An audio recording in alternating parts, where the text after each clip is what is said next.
Hi everyone, welcome to Cataloged Clutter. We're building sets one card at a time and trying to study each of those cards in depth. And believe it or not, this is our first card from 1992-93 Upper Deck. We looked at one of the Wilt Chamberlain Basketball Heroes cards, but this is our first card from the base set. We're going to look at two great Karl Malone photos in this card. We're going to discuss a high-scoring game, and we're going to talk about some hologram-related confusion on this card. So stick around for all of that. 1992-93 Upper Deck. That was a large, overprinted set, typical of early 90s junk wax. But it's a great set for simply representing just simplicity and focus on the photo. Very simple cards, nice. Basic white border, typical stats with the second photo on the back. Nothing fancy at all back there. Not even an informational blurb. So there's not too much to look at other than the photos. But look, credit to Upper Deck here in 92-93 for selecting great photos in this set. This Karl Malone card has two that are just wonderful. There's this exciting dunk, or attempted dunk, on the front against the Seattle Supersonics. I'm really curious if he made this one here. I mean, he's really off balance there. He's working to get that into the hoop. Neat photo. But I really like the photo on the back. We have this friendly Malone-Stockton moment. And, you know, does it get too much better for Jazz fans than this photo? I don't know. I think this is a really nice one. Two of the greats right there.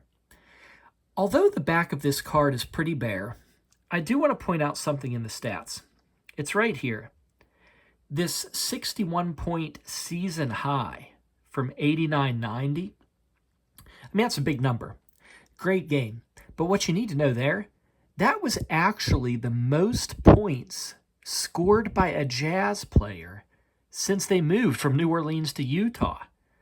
That 61-point game right there. Impressive.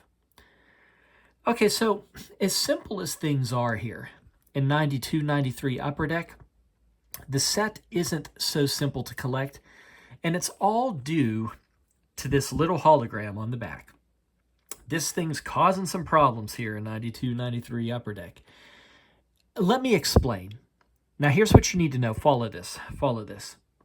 These cards weren't distributed in a normal Series 1, Series 2 situation. So typically, Series 2 is the later cards of the set.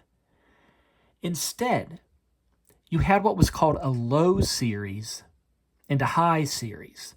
It was a little different.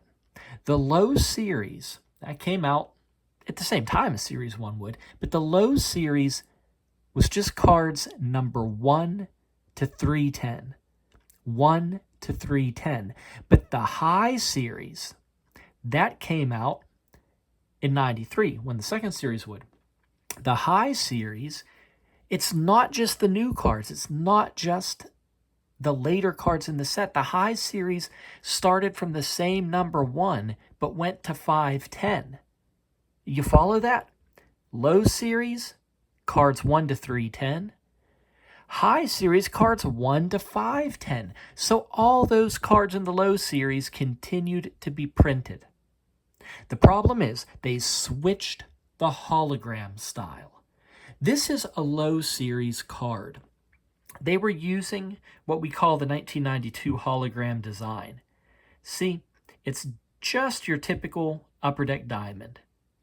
That's all. That's all that's there.